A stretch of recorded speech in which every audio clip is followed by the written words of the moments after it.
Do you know what the worst nuclear disaster of all time is? It's not Fukushima.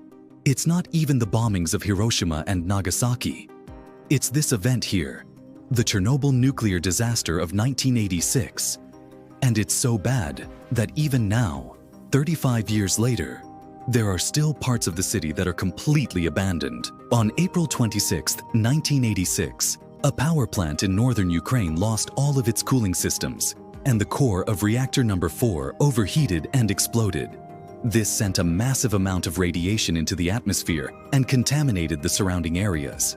The explosion was so big that it actually blew the top off of the reactor and created a massive cloud that spread across the entire city. This cloud contained a lot of radioactive material, and as it spread, it contaminated everything in its path. The people who were working at the power plant tried to keep the disaster a secret, but word got out, and the nearby towns and villages had to be evacuated. In total, 116,000 people had to leave their homes, and many of them never came back. The Soviet government tried to downplay the disaster and said that everything was fine, but it was clear that something had happened. People started to get sick from the radiation, and it became clear that the Chernobyl disaster was one of the worst nuclear disasters in history.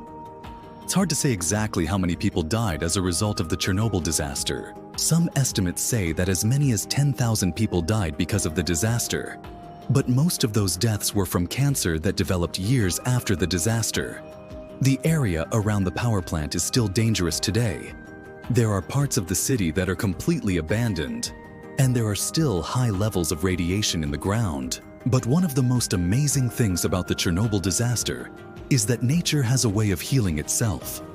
Even in the most contaminated areas, plants and animals have found a way to survive. And in some cases, they've actually thrived. The Chernobyl disaster was a terrible tragedy, but it's also a reminder that we need to be careful with nuclear power. But it's also a reminder that nature is resilient and that we can work to restore the environment even in the most contaminated areas. If you want to learn more about the Chernobyl disaster, I encourage you to check out the resources provided. Thanks for watching.